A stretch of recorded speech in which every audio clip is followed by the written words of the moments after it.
I turned 27 on a Thursday in March, and the morning arrived with all the ceremony of any other workday. My alarm buzzed at 6:30. I showered, dressed in my usual business casual attire, and made coffee in the small kitchen of my Denver apartment. The space was modest but mine, a one-bedroom I had rented 3 years ago when I started working as an accountant for a regional healthcare company. Every piece of furniture, every dish, every thread of clothing had been purchased with money I earned myself. My phone sat silent on the kitchen counter as I ate toast and scrolled through emails. No messages, no missed calls. I told myself I did not care, that expecting anything different was foolish, but some small part of me, the part that still remembered being 7 years old and waking to homemade pancakes shaped like stars, kept glancing at the screen. By noon, I had reconciled 2/4 of financial statements and responded to a dozen interdepartmental queries. My coworker Jennifer brought cupcakes she had baked the night before, and the team sang a brief, awkward rendition of the birthday song in the break room. I smiled and thanked everyone, feeling genuinely grateful for their kindness. These people, who had known me only a few years, remembered. They cared enough to mark the occasion. My father called at 2:15 in the afternoon. I saw his name on the screen and felt that old, familiar tightening in my chest, half hope, half resignation. I stepped into an empty conference room before answering. "Hey, Dad. Ariel, happy birthday, sweetheart." His voice boomed through the speaker, warm and jovial. "How does it feel to be another year older?" "Feels about the same as yesterday," I said, keeping my tone light. "How are you doing?" "Oh, you know me. Keeping busy. Your brother and I went fishing last weekend. Caught a 10-pound trout, biggest one I have seen in years." I listened as he described the trip in detail, the cold morning air, the way the line had gone taut, the fight to reel in the fish. He and my younger brother, Cameron, had always shared that bond. Fishing trips, baseball games, long drives to nowhere in particular. I had never been invited, not even when I was young enough to beg. "That sounds great," I said when he paused. "I am glad you two had fun." "We did, we really did." He sighed contentedly. "So, what are you doing to celebrate your big day?" "Nothing special, just dinner with a friend later." "That is nice. Well, I wanted to call and wish you well. 27, time flies." I waited. The silence stretched between us like a chasm. Then, because some part of me refused to let it go, I asked, "Did you forget me again?" He laughed. The sound was easy, dismissive, as though I had told a mildly amusing joke. "Forget you? Ariel, come on. You are too old for gifts. You are a grown woman with a good job and your own place. Love does not come in boxes, sweetheart. You know that." My hand tightened around the phone. I stared at the blank wall of the conference room, at the generic motivational poster someone had hung years ago. "Teamwork makes the dream work," it proclaimed in bold letters above a stock photo of rowing crew. "Right," I said quietly. "Of course. I mean it. You do not need me buying you things to prove I care. You are independent now. That is a good thing." "Sure, Dad. Thanks for calling." "Anytime, sweetheart. Love you." "Love you too." I ended the call and sat in the empty conference room for 5 full minutes, staring at my phone. Then I stood, smoothed my skirt, and returned to my desk. Jennifer caught my eye and mouthed, "You okay?" I nodded and smiled, and she seemed satisfied. That evening, I met my friend Tessa at a small Italian restaurant downtown. She had brought a card and a bottle of my favorite wine, and we spent 2 hours talking about everything except my family. Tessa knew the history. She had heard enough over the years to understand why I kept my distance, but she also knew when not to press. "You deserve better," she said, as we finished our meals. "You always have." I just smiled and walked away from the topic, the same way I had walked away from my father that afternoon. What else was there to do? The pattern had started long before I was old enough to name it. My mother left when I was 4, disappearing one autumn morning with nothing but a suitcase and a note that said she needed to find herself. I barely remembered her. Just fragments of a voice, the scent of lavender, a hand brushing hair from my face. My father never spoke about her after she left, as though erasing her from conversation could erase the pain. Cameron was born a year later, the result of a brief relationship my father had with a woman named Diane. She stayed long enough to recover from childbirth, then left as abruptly as my mother had. My father used to joke that he was cursed in love, but blessed in children. The joke never felt funny to me, especially as I watched him pour all his attention into my brother. Cameron was a sweet kid, affectionate, and eager to please. I did not resent him. Not really. It was not his fault that our father saw him as the son he had always wanted, the second chance to do things right. But watching them together, watching my father teach Cameron to tie fishing lures, to change the oil in a car, to throw a perfect spiral, created a hollow space inside me that grew wider each year. I learned early that love in our house was conditional, distributed unevenly, measured in moments I could not access. So I stopped asking for it. I focused on school, on grades, on building a future that did not depend on anyone's approval but my own. I graduated high school with honors, put myself through college with a combination of scholarships and part-time jobs, and landed my first real position 3 weeks after earning my degree. My father came to my college graduation. He sat in the back row and left before the ceremony ended, saying he had promised Cameron he would help him move into a new apartment that afternoon. I told myself it did not matter. I had already accepted that I would always come second. Cameron, for his part, seemed oblivious to the imbalance. He called me occasionally, usually when he needed advice or money. He was 24 now, still living at home, still figuring out what he wanted to do with his life. He had dropped out of 2 different colleges, worked a series of short-term jobs, and spent most of his free time gaming or hanging out with friends. My father supported him without question, paying his bills, making excuses for his lack of direction. "He just needs time to find himself," Dad would say, whenever I hinted that maybe Cameron should be encouraged to take more responsibility. "Not everyone figures things out as fast as you did." I stopped hinting. It was easier to stay silent, to keep my opinions to myself, to avoid the inevitable argument about how I was being too harsh, too judgmental, too unwilling to understand that people developed at different paces. The weeks after my birthday passed in their usual rhythm. I worked, I went to the gym, I met Tessa for coffee on Saturdays. Spring arrived properly, filling Denver with that particular light that made everything look new and possible. I bought plants for my apartment, small succulents that required minimal care but added life to the windowsills. I started taking a pottery class on Thursday evenings, something I had always wanted to try but never made time for. Life felt stable, predictable, safe. I had built it carefully, brick by brick, ensuring that my happiness did not depend on anyone who might suddenly decide I was not worth the effort.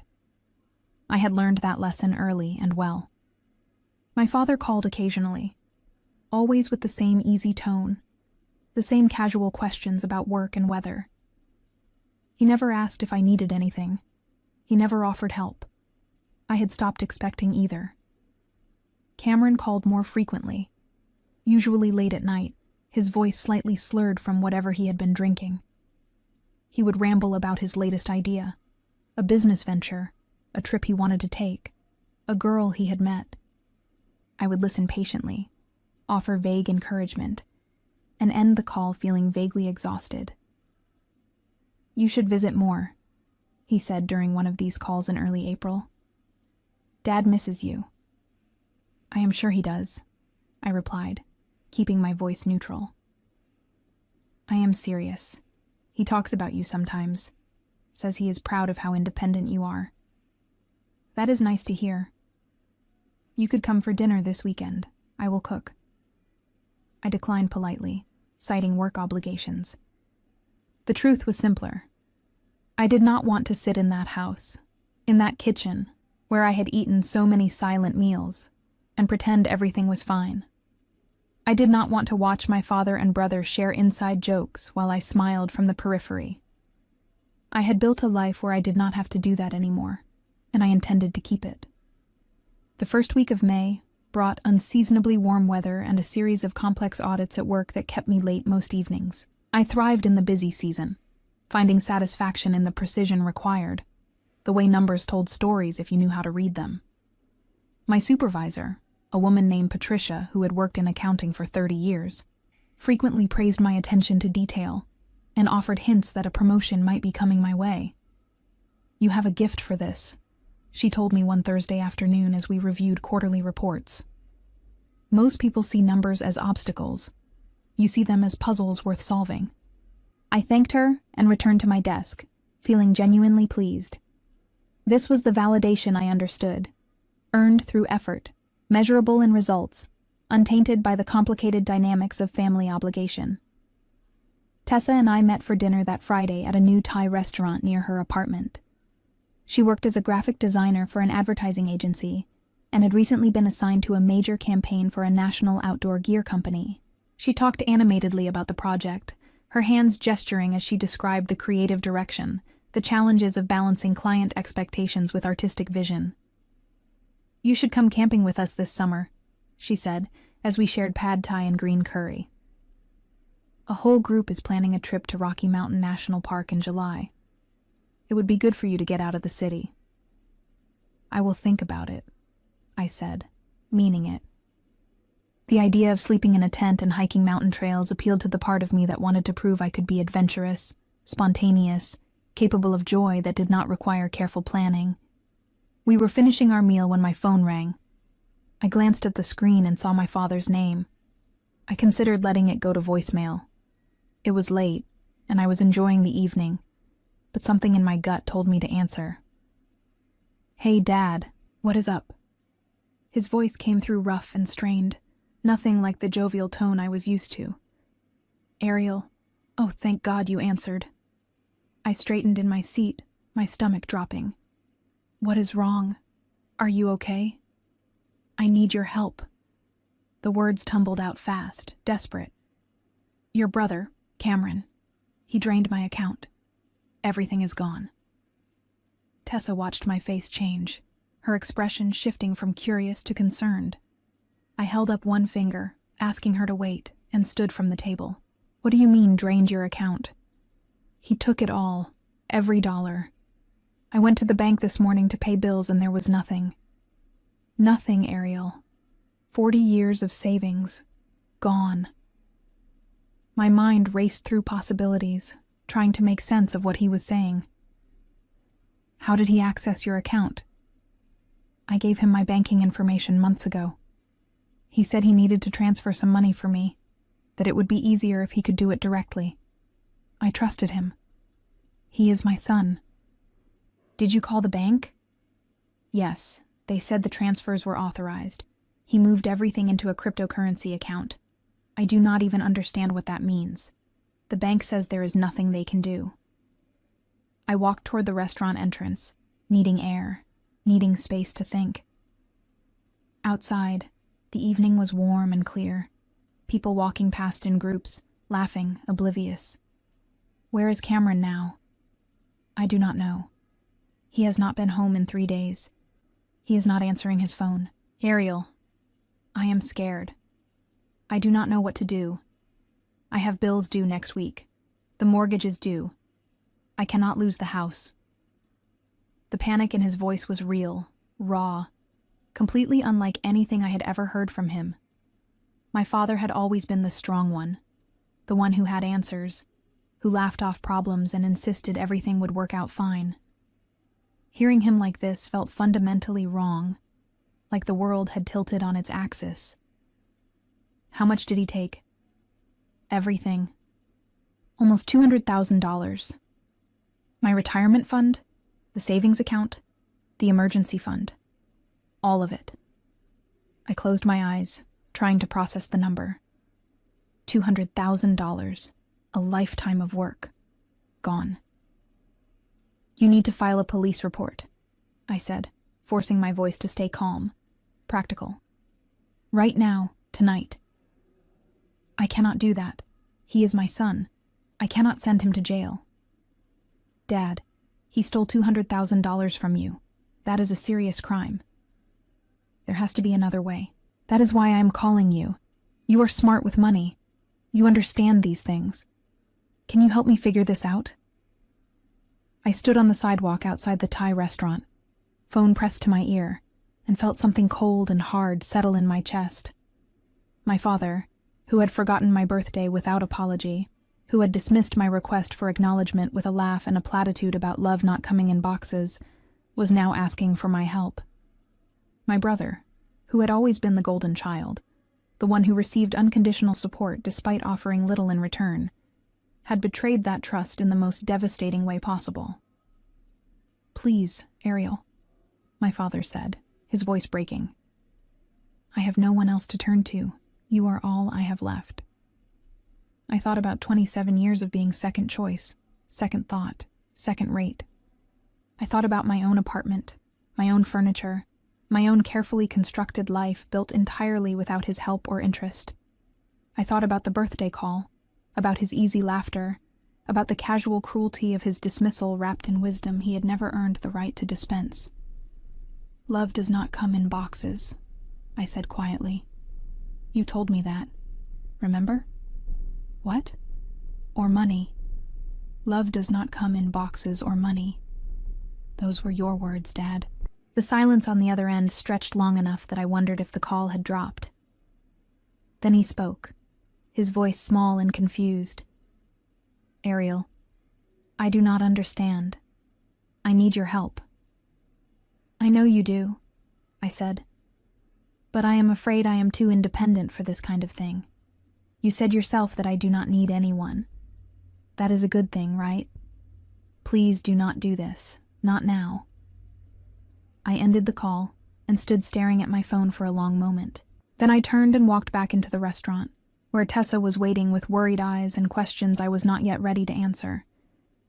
I returned to the table and sat down, my hands trembling slightly as I picked up my water glass. Tessa leaned forward, her face etched with concern. What happened? You look like you have seen a ghost. I took a long drink of water, buying time to organize my thoughts into something coherent. My brother stole $200,000 from my father. Drained every account he had access to. Tessa's eyes widened. Holy shit. When did this happen? Apparently within the last few days. My father just discovered it this morning. I set the glass down carefully, focusing on the simple action to keep myself grounded. He called asking for my help. What did you say? I threw his own words back at him, the ones he used on my birthday when I asked if he had forgotten me again. Tessa reached across the table and squeezed my hand. I am not going to tell you how to feel about this. That is your decision. But I know you, Ariel. I know you will not be able to sleep tonight if you do not at least consider what helping him would look like. She was right, of course.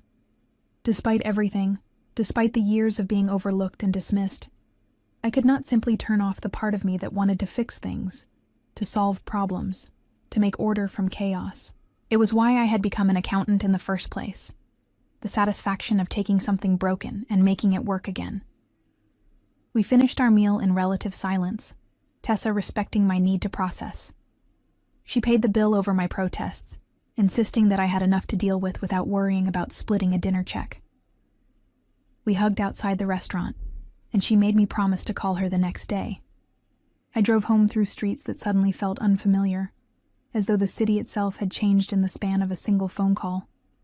My apartment, when I finally closed the door behind me, felt too quiet. I changed into comfortable clothes, made tea I did not drink, and sat on my couch staring at nothing. My phone buzzed repeatedly, text messages from my father, each one more desperate than the last. Please call me back. I am sorry if I upset you. I need you. Your brother left a note. He said he needed the money for an investment opportunity. He promised to pay it back. The mortgage payment is due in 10 days. I do not know what to do. I read each message and set the phone face down on the coffee table. Then I opened my laptop and began researching cryptocurrency fraud, bank recovery procedures, legal options for victims of financial theft. I read for 3 hours, taking notes, building a mental framework of possibilities and limitations. The reality was harsh. Once money entered the cryptocurrency ecosystem, recovering it became exponentially more difficult. Transactions were designed to be irreversible.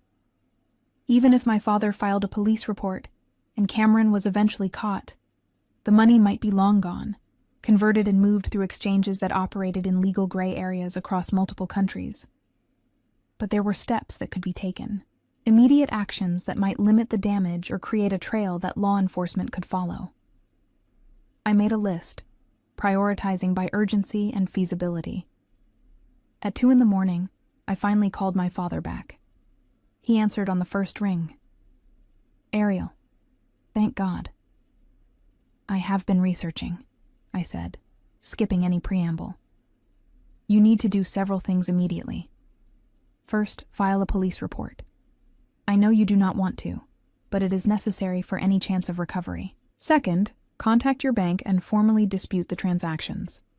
Third, freeze your credit to prevent any additional fraud. Fourth, change all your passwords and security questions for every account you have." Okay, I can do that. Will you help me? I will send you written instructions with phone numbers and websites, but you need to handle the actual calls and filings. I cannot do this for you. What about finding Cameron? What about getting the money back? Dad, I am going to be honest with you. The chances of recovering that money are extremely slim. Cryptocurrency transactions are designed to be untraceable. Even if the police locate Cameron and arrest him, the money might already be gone. He made a sound that might have been a sob. Then what am I supposed to do? How am I supposed to pay my bills? I will lose everything. I closed my eyes, fighting against the wave of something that felt uncomfortably like pity. Do you have any income at all? Social Security? Pension? Social Security. About $1,800 a month. What are your monthly expenses? The mortgage is $2,200, then utilities, insurance, food. Maybe $3,500 total. I did the math quickly. You are short about $1,700 a month. That is not sustainable. I know that. That is why I am asking for your help. His voice hardened slightly, frustration bleeding through the desperation. You have a good job. You must have savings. I need a loan, Ariel. Just enough to cover the mortgage until I figure something out. There it was. The real reason for the call. The actual request beneath all the panic and pleading. He did not want advice or support or sympathy. He wanted money. My money. The money I had earned and saved without any help from him, carefully building a safety net he had never thought to provide for me. No, I said simply. What do you mean, no? I mean I am not giving you money. You are going to have to figure this out yourself. You are my daughter. Family helps family. Family works both ways, Dad. When did you last help me? When did you last even ask if I needed anything? That is different. You are independent. You have always been fine on your own. Because I had to be. Because you made it clear that I was not a priority. But Cameron got everything. Your time, your attention, your trust, your money, and look where that got you. This is not the time for old arguments, he said, anger fully present now. I'm about to lose my house. I'm about to lose everything. And you are sitting there keeping score like a child. Keeping score? I am simply recognizing a pattern. You have spent my entire life telling me I do not need you. Well, guess what? You were right. I do not. And now you do not get to suddenly decide that family matters when you need something from me. So this is revenge? This is you punishing me? I paused, considering the question. Was this revenge? Or was it simply the natural consequence of years of choices he had made? Call it whatever you want. The answer is still no. You are going to let me become homeless because I hurt your feelings? I am going to let you experience what it feels like to handle problems alone, the way I have always had to. Good night, Dad. I ended the call before he could respond. My hands were shaking, adrenaline coursing through my system like electricity.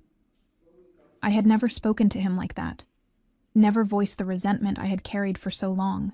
It felt simultaneously liberating and terrifying, like stepping off a cliff with no certainty of where I would land. Sleep did not come easily that night. I lay in bed replaying the conversation, questioning my decision, wondering if I was being cruel or simply setting boundaries that should have existed all along. By the time morning arrived, I had not reached any satisfying conclusions, but I had achieved a certain clarity. I was not going to sacrifice my financial security for someone who had never considered mine.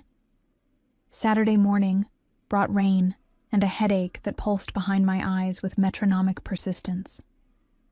I took ibuprofen, drank 2 glasses of water, and forced myself to eat toast I did not want. My phone showed 17 missed calls from my father, and 4 from numbers I did not recognize. I silenced the device and left it in my bedroom while I showered and dressed. Tessa arrived at 10 with coffee and bagels, letting herself in with the spare key I had given her months ago. She found me sitting at my kitchen table, staring at my laptop screen without really seeing it. "You look terrible," she said, setting the coffee in front of me. "Did you sleep at all?" "A few hours, maybe." I wrapped my hands around the cup, grateful for the warmth. I told him no. I told him I would not help financially. How did he take it? About as well as you would expect. He accused me of being vindictive and childish. Said I was punishing him. Tessa sat down across from me, her expression thoughtful. "Are you punishing him?" "I do not know. Maybe. Does it matter?" I took a sip of coffee, letting the bitterness ground me. He has spent my entire life making it clear that I am not a priority, that Cameron is the important one, the one worth investing in. Now Cameron has betrayed him in the worst possible way, and suddenly I am supposed to fix everything because we are family? It feels like I would be rewarding bad behavior on both their parts. "You do not owe him anything," Tessa said firmly. "But I know you. I know this is eating at you. So what do you actually want to happen here?" It was a good question, one I had been avoiding asking myself. What did I want? Revenge felt too simple, too childish. Justice seemed impossible. There was no way to retroactively fix 27 years of emotional neglect. Peace was closer to the truth, but even that felt incomplete. "I want him to understand," I said finally. "I want him to recognize what he did, what he failed to do, and how that shaped everything. I want acknowledgement." "Do you think you will get it?" "Probably not. People like him do not suddenly develop self-awareness in their 60s. My phone buzzed from the bedroom, the sound muffled but still audible. Tessa glanced toward the doorway, then back at me. "Are you going to answer eventually?" "Eventually, but not today. Today I need to decide what I am actually willing to do, if anything." We spent the rest of the morning talking through possibilities. Tessa played devil's advocate, asking difficult questions that forced me to examine my motivations and boundaries. By noon, I had a clearer picture of my position. I would not provide money, but I would provide information. I would help my father navigate the practical aspects of his situation, filing reports, understanding his options, creating a budget, but I would not sacrifice my own financial security to compensate for Cameron's theft or my father's poor judgment. That afternoon, I sent my father a detailed email outlining the steps he needed to take. I included links to free legal aid resources, contact information for credit counseling services, and a basic template for creating a post-crisis budget. The email was professional, thorough, and emotionally neutral. I ended it with a single paragraph that summarized my position. "I am willing to provide guidance and information, but I will not provide financial support. This boundary is not negotiable. If you choose to contact me again, it must be with the understanding that I am offering advice only. I hope you can respect this limit. I hit send before I could second-guess myself, then closed my laptop and tried to reclaim what remained of my weekend. Sunday passed quietly. I went to the gym, did laundry, meal prepped for the coming week. Normal tasks that helped create the illusion of normalcy. My father did not call, did not text, did not respond to my email. I told myself I was relieved. Monday morning brought a return to work routines that felt almost startling in their ordinariness. I arrived at the office at 8, made small talk with colleagues, reviewed spreadsheets that required my complete attention. Patricia stopped by my desk mid-morning with news that the promotion we had discussed was being finalized. I would be moving up to senior accountant with a 15% salary increase, effective at the start of the next quarter. "You have earned this," Patricia said, smiling warmly. "Your work has been consistently excellent. The partners specifically mentioned you during the review meeting." I thanked her, feeling genuine pride mixed with something more complicated. The promotion represented everything I had worked toward, tangible proof that I had built something valuable through my own effort. But it also highlighted the contrast with my family situation.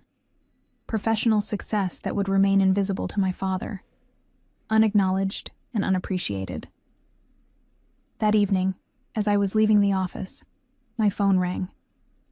Not my father this time, but a number with a local area code I did not recognize. I answered cautiously. "Is this Ariel?" The voice was male, young, uncertain. "Yes. Who is this?" "It is Tyler, Cameron's friend. We met a couple times at your dad's place." I vaguely remembered a lanky kid with bad posture who had been present at a family dinner I had attended the previous Christmas. "Okay. What do you need, Tyler?" "I need to talk to you about Cameron, about what he did. Can we meet somewhere? I have information you should probably hear." My grip tightened on the phone. "What kind of information?" "Not over the phone, please. There is a coffee shop on 16th Street, the one near the bookstore. Can you meet me there in an hour?" Every instinct told me this was a bad idea, that getting further involved would only complicate an already messy situation. But curiosity won out, the same impulse that made me good at my job. The need to see all the data before making decisions. 1 hour, I agreed. I will be there. The coffee shop was moderately crowded when I arrived, filled with the after-work crowd seeking caffeine and Wi-Fi. I spotted Tyler immediately, sitting alone at a corner table, nervously shredding a napkin into strips.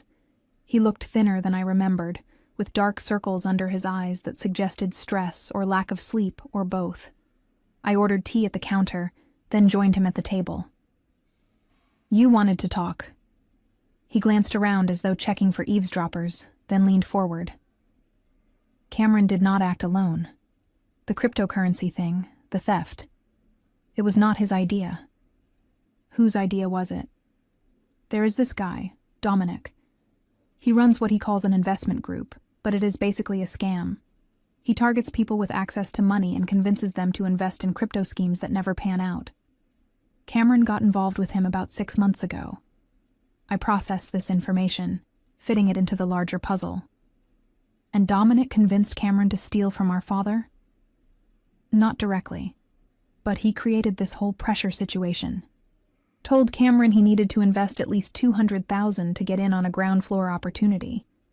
Said it would triple in value within 3 months. Cameron believed him. He really thought he was helping your dad by making this investment. "That is still theft," I said flatly. "Good intentions do not erase the fact that he stole $200,000. I know that. But Cameron is in way over his head. Dominic has him convinced that if he goes to the police, the whole thing will collapse and he will lose everything. He is scared, Ariel. He is hiding because he does not know what else to do." "Why are you telling me this?" Tyler looked down at the shredded napkin, his jaw working. "Because I am involved too. Dominic got me to invest $15,000, my entire college fund. My parents do not know yet. I'm trying to figure out how to tell them. But I thought maybe if you knew the whole story, you could help Cameron somehow." He talks about you sometimes, says you are the smart one, the one who has everything figured out. The irony was almost funny. Cameron, who had always been the golden child, saw me as the successful one. Meanwhile, I had spent years believing he had everything I lacked. Where is Cameron now? Staying with another friend. He is afraid to go home, afraid your dad will call the police. Our dad should call the police.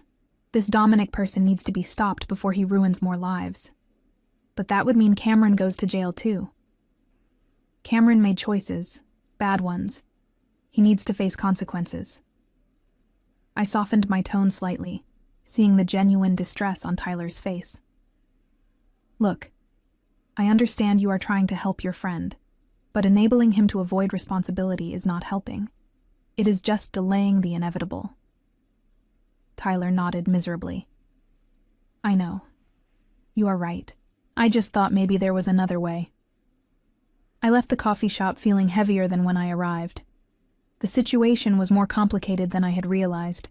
Layers of manipulation and desperation creating a mess that would not be easily resolved. Cameron was not simply a thief. He was a victim too in his way, caught in a scheme that had exploited his weaknesses and his desperation for approval. But that did not change the fundamental truth. He had stolen money that was not his, and my father was suffering the consequences. The next 2 weeks unfolded with the surreal quality of a fever dream. My father called daily, sometimes multiple times, his messages alternating between desperate pleas and angry accusations. He had filed the police report as I had instructed, but Cameron had disappeared completely, and the investigation was moving at the glacial pace, typical of financial crimes without clear evidence or cooperative witnesses. I maintained my boundary, refusing financial help, but continuing to provide information and resources. I sent him the contact information for a reverse mortgage company that might allow him to tap his home equity. I researched payment assistance programs through his utility companies. I created a detailed budget that showed exactly how much he needed to cut his expenses to survive on Social Security alone. Each email I sent was met with complaints that I was being cold, heartless, more interested in teaching lessons than helping family. I did not respond to the accusations. Instead, I continued doing my job, meeting with Tessa, attending my pottery class, building my own life while the framework of my childhood family crumbled. 3 weeks after the initial call, Tyler contacted me again. This time, he wanted to meet with more urgency in his voice.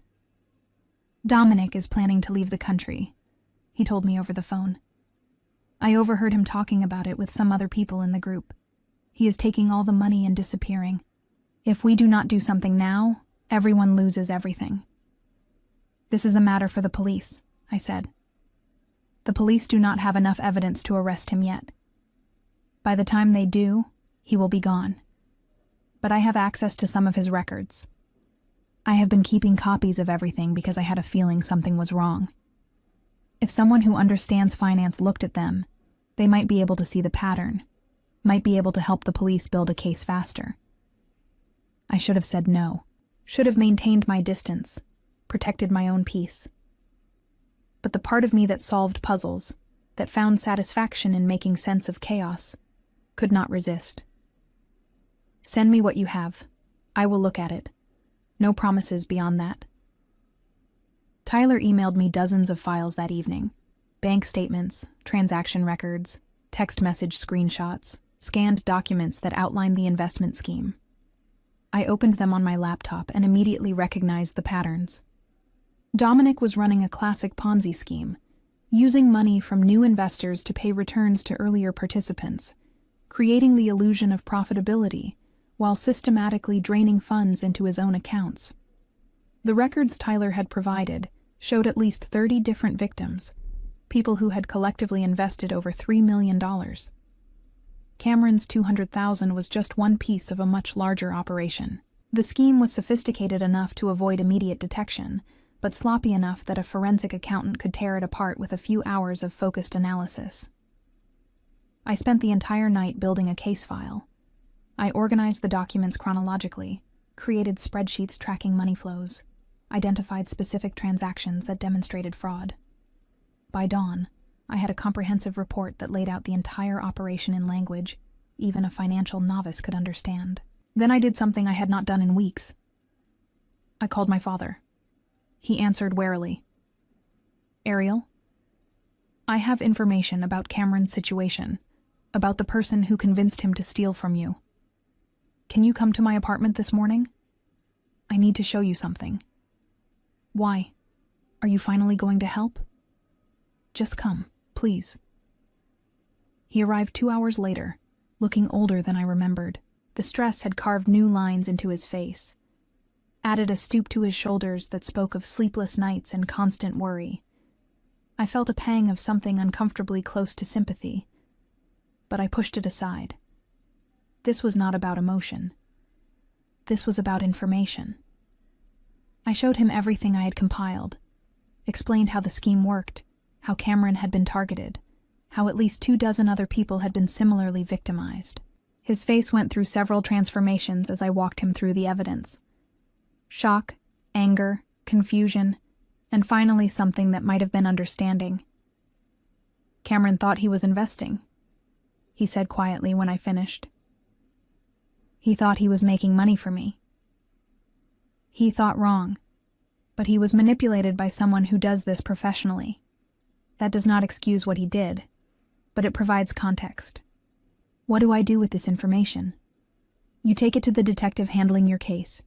This evidence should be enough to fast-track the investigation.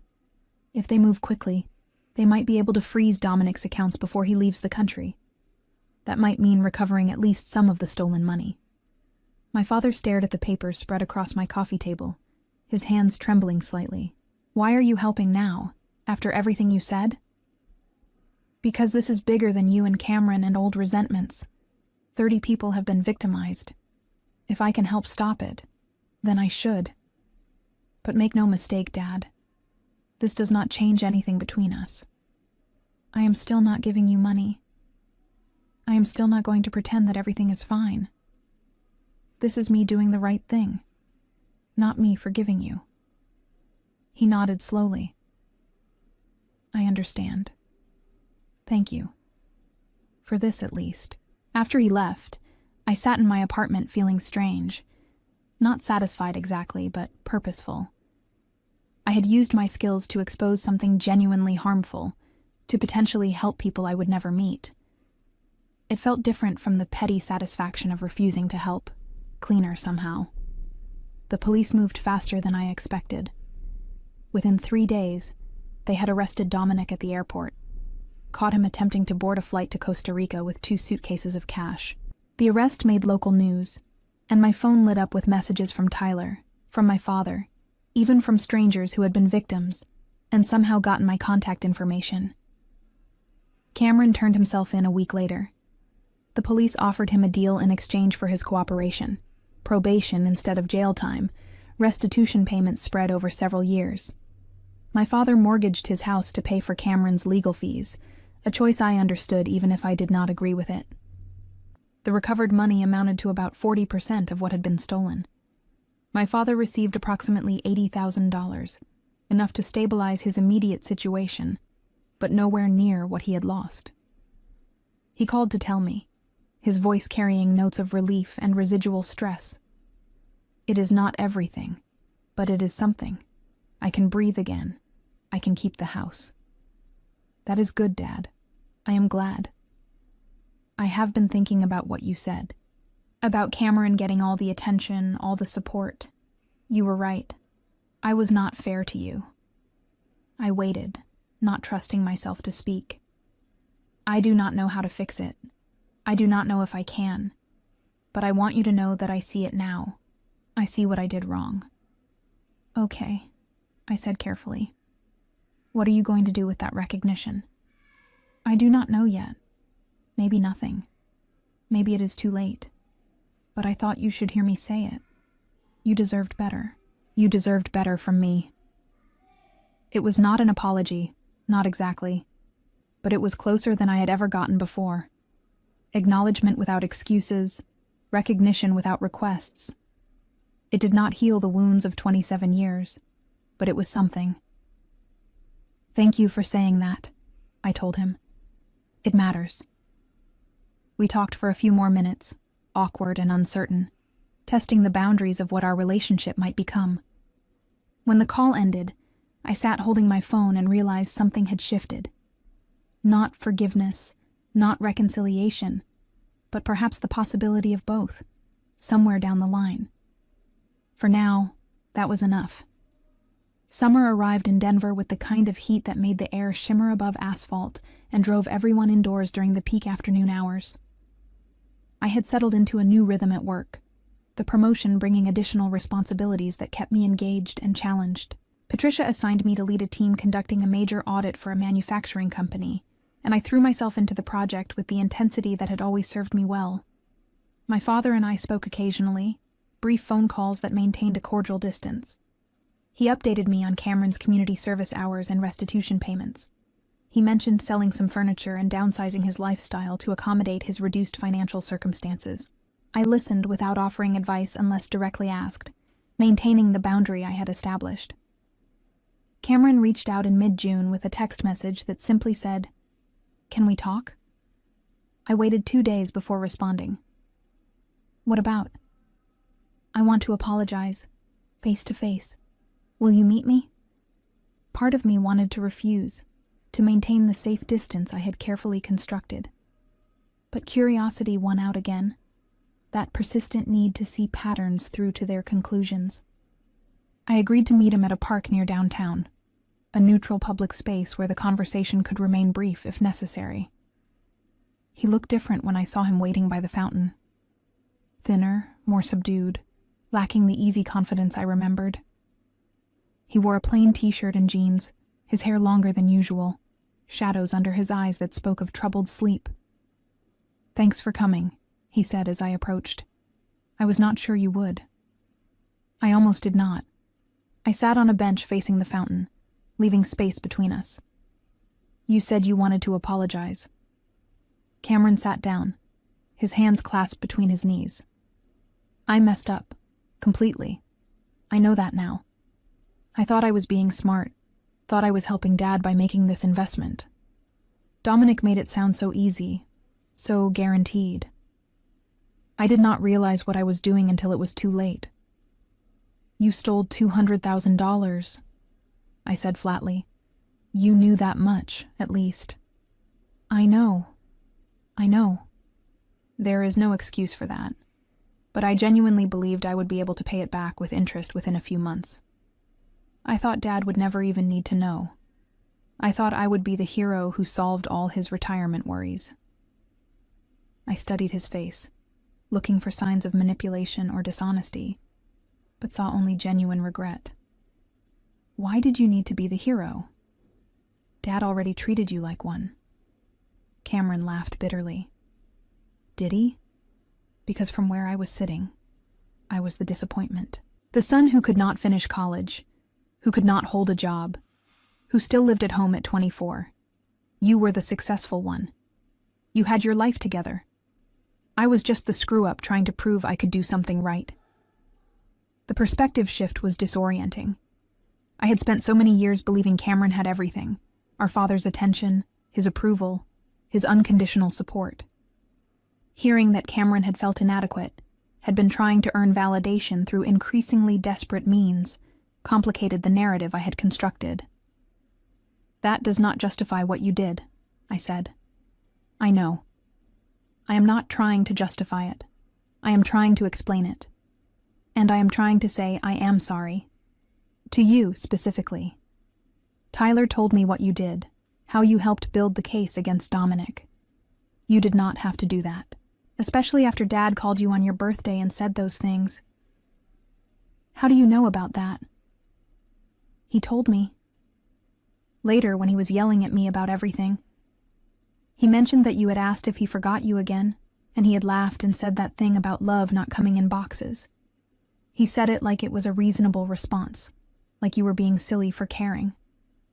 I realized then that he has always done that, dismissed you while propping me up. I just never saw it before. I watched water arc from the fountain, catching sunlight and throwing brief rainbows into the air. What do you want from me, Cameron? Absolution? Permission to feel better about what you did? No, I want you to know that I see it now. The imbalance. The way you were treated. And I want you to know that I am going to talk to Dad about it. Not to excuse myself, but because it is not fair, and it never was. Will that change anything? Probably not. But maybe it is a start. He stood up, seeming to recognize that the conversation had reached its natural end. Anyway, that is what I wanted to say. You did not owe me anything, and you helped anyway. That means something. After he left, I sat by the fountain for another 20 minutes processing the conversation. Revenge, I realized, was more complicated than I had imagined. I had wanted my father to suffer consequences for his years of neglect, and he had, losing his savings, nearly losing his home, facing the betrayal of the son he had favored. But watching it happen had not brought the satisfaction I expected. Instead, it had revealed the intricate web of pain and misunderstanding that connected all of us, each person acting from their own wounds and limitations. That evening, Tessa came over with wine and Thai takeout. We sat on my small balcony watching the sunset over the city, painting the sky in shades of orange and pink. You seem different, she observed. Lighter, maybe? Or at least less angry. I think I am tired of being angry, I admitted. It takes so much energy to maintain that level of resentment. And for what? They are who they are. I cannot change the past. Does this mean you are forgiving them? I do not know if forgiveness is the right word. Maybe acceptance is closer. Accepting that they are flawed people who made mistakes, and that I can move forward without needing them to be different. That is very mature of you, Tessa said with a slight smile. Almost annoyingly mature. I laughed. Trust me, I am not that evolved. I still have moments where I want to throw my father's words back in his face, but I am working on it. What about your dad? Has he changed at all? A little. He acknowledged that he treated me unfairly. He has not done much with that acknowledgement yet, but it is more than I had before. We finished the wine as darkness settled over Denver, the city lights beginning to glow like scattered stars. I felt something shift inside me, a loosening of the tight knot I had carried for so long. Not resolution, exactly, but movement toward it. July brought the camping trip Tessa had mentioned months earlier. 6 of us drove up to Rocky Mountain National Park on a Friday afternoon, our cars packed with tents and sleeping bags and enough food to sustain a small army. I had been nervous about the trip, worried I would feel out of place among Tessa's adventurous friends, but the group welcomed me easily. We hiked to a backcountry site the first evening, setting up camp near a small lake that reflected the surrounding peaks like a mirror. Someone built a fire while others prepared dinner. I found myself relaxing in a way I had not managed in months, the mountain air and physical exertion clearing my mind of the complicated emotions that had dominated my spring. Around the fire that night, people told stories and passed a flask of whiskey. Tessa's boyfriend, James, worked as a wilderness guide and entertained us with tales of tourists who thought bears would respond to polite requests to leave campsites alone. A woman named Keiko, who taught high school biology, talked about her students' misconceptions regarding basic survival skills. The conversation flowed easily, punctuated by laughter and the crackling of burning wood. "What about you, Ariel?" James asked at one point. "What is your best revenge story?" The question caught me off guard. "What makes you think I have one?" "Everyone has one. Some wrong that needed righting, some person who deserved what they got. Come on, share." I considered deflecting, but something about the setting, the darkness beyond the firelight, the sense of temporary community among relative strangers, made me want to tell the truth. "My father dismissed me for most of my life," I said slowly. "Treated me like I was less important than my brother, like I did not need attention or support because I was more independent. Then my brother stole $200,000 from him, and my father called me crying and asking for help." "What did you do?" Keiko asked. I told him no. I threw his own words back at him, the ones he had used on my birthday when I asked if he had forgotten me. I watched him panic and struggle and nearly lose everything. Part of me wanted him to lose it all, wanted him to understand what it felt like to be abandoned when you needed someone. But you did not let that happen, Tessa said quietly. No. I helped build a case against the person who had manipulated my brother into the theft. Not to save my father exactly, but because it was the right thing to do. And in the process, he got back some of what he lost. Not all of it, but enough. So did you get your revenge? James asked. I thought about the question, watching sparks from the fire drift upward into the darkness. I do not know. I got acknowledgement. I got an admission that I was treated unfairly. But the revenge itself, the satisfaction of watching him suffer, that felt emptier than I expected. I think real revenge might just be building a good life without needing their validation. That is what actually hurt him. Not my refusal to help, but the realization that I genuinely did not need him anymore. The conversation moved on to other topics, but I continued thinking about my own words. Building a good life without needing validation from people who had withheld it. That had been my true revenge all along, whether I had recognized it or not. We spent 3 days in the mountains, hiking and swimming in freezing lakes and sleeping under skies so clear the Milky Way stretched from horizon to horizon. I returned to Denver on Monday, feeling renewed, ready to face whatever came next, with fresh perspective.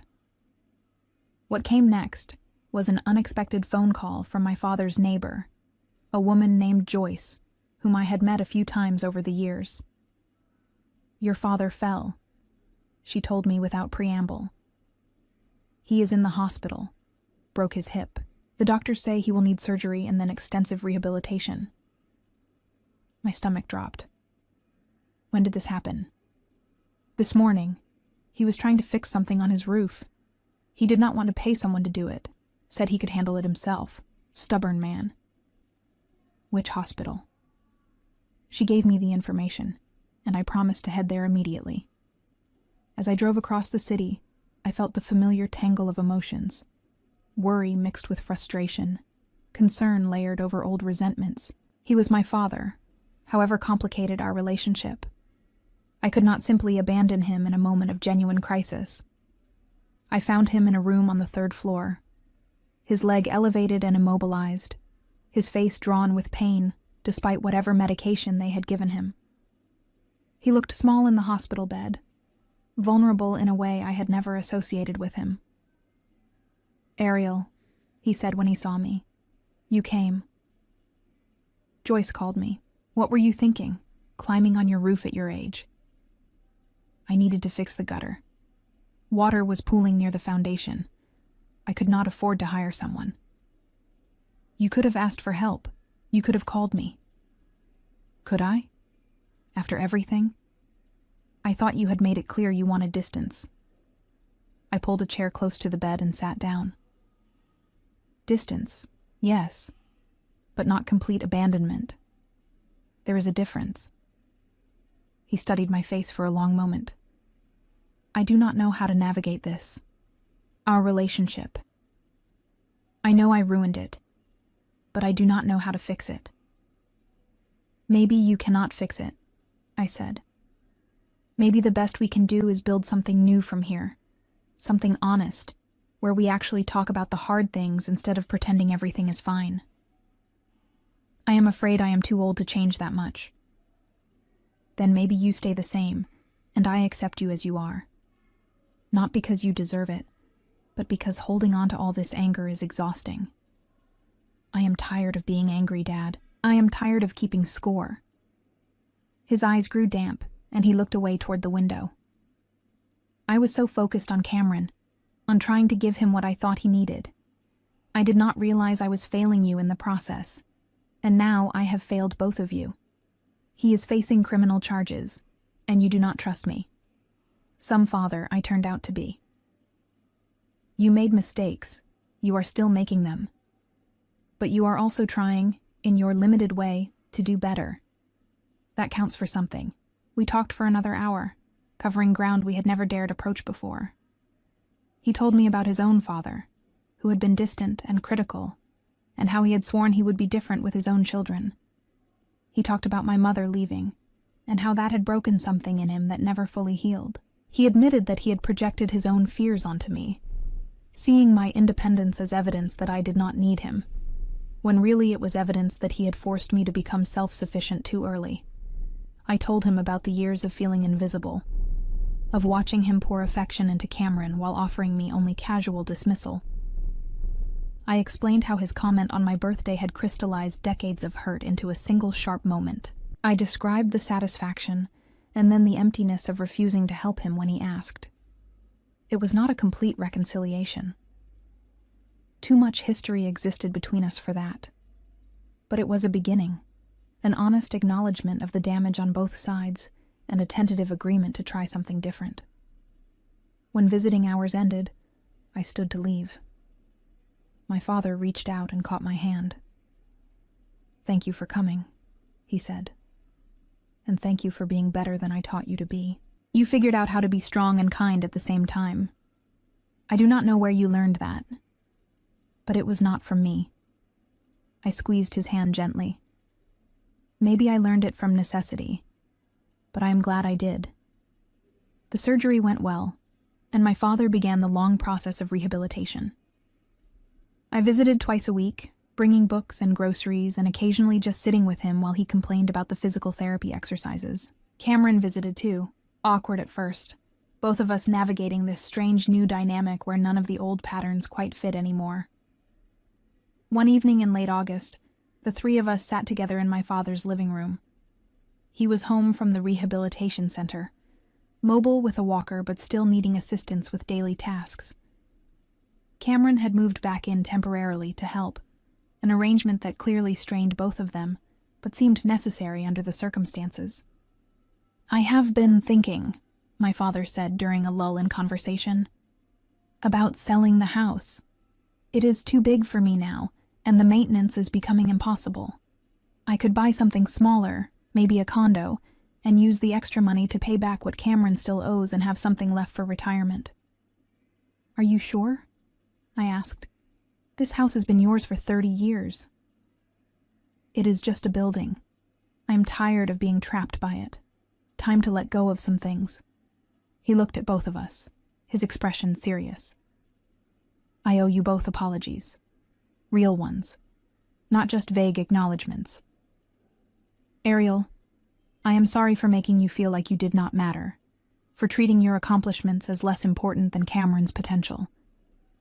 Cameron, I am sorry for enabling your worst impulses, for making you think love meant never facing consequences. I failed both of you in different ways, and I am sorry." The words hung in the air, simple and insufficient, but also genuine. Cameron nodded, emotion working across his face. I felt something in my chest loosen, not forgiveness exactly, but release. "Thank you," I said. "That means something." We talked late into the evening, the three of us slowly building a new understanding. It would never be perfect. We would never get back the years that were lost to misunderstanding and hurt. But we could move forward, carefully, and with realistic expectations. Over the following months, my father sold the house and moved into a small 2-bedroom condo closer to downtown. Cameron found a job as a warehouse supervisor and moved into his own apartment. The restitution payments would take years to complete, but he was making them consistently, rebuilding his life one careful step at a time. I continued with my own life, the promotion leading to new opportunities and challenges at work. Tessa and I planned another camping trip for the next summer. I started dating someone I met at my pottery class, a quiet engineer named Marcus, who made me laugh and never asked me to be anything other than exactly who I was. My father and I settled into a routine of Sunday dinners, alternating between his place and mine. The meals were sometimes awkward, but they were honest. We did not pretend the past had not happened, but we did not let it dominate our present either. One Sunday in November, as we finished dinner at my apartment, My father set down his fork and looked at me seriously. I never asked you this directly, but I should. Did you enjoy watching me struggle? When I first called you about Cameron draining the accounts, when I begged for help and you refused, did that feel good? I considered the question carefully. In the moment, yes. It felt like justice. Like finally you were experiencing what I had felt all those years, being dismissed, being told your needs did not matter. But the satisfaction was short-lived. Watching you suffer did not heal anything. It just made me realize how much energy I had wasted being angry. Do you regret helping eventually? Building the case against Dominic? No. That was the right thing to do. Independent of our relationship. Those people deserve to have someone fight for them, even if that someone was me doing it from a distance. He nodded slowly. I am grateful you did. And I am grateful you are willing to try this. Building something new with me, even after everything. I am willing because I want to be, not because I owe it to you. That distinction matters. I understand, and I will try to earn it, to deserve another chance. That is all I can ask. Cameron eventually faced the full consequences of his actions. Beyond the restitution payments, he lost his banking privileges for several years and had to report his conviction on any job applications.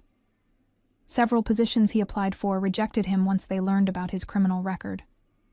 He struggled with depression and sought counseling, slowly working through the layers of shame and regret that haunted him.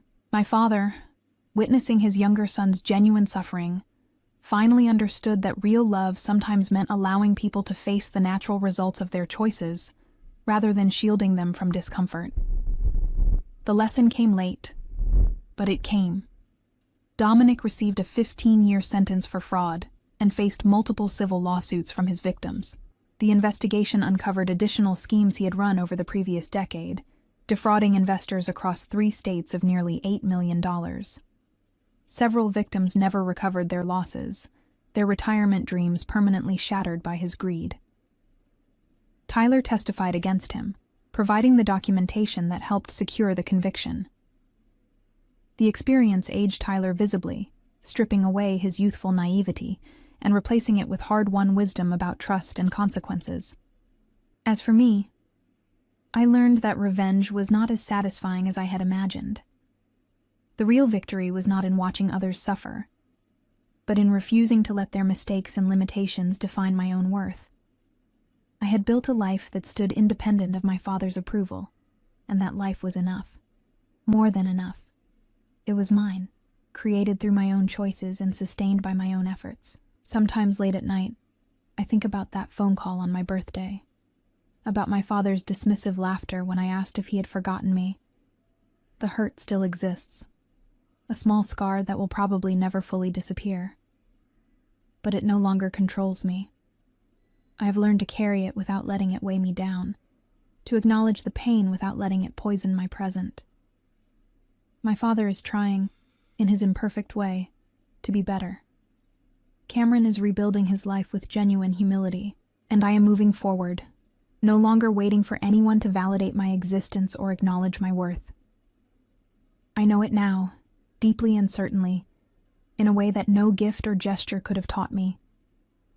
Love does not come in boxes, but it also does not come through neglect and dismissal.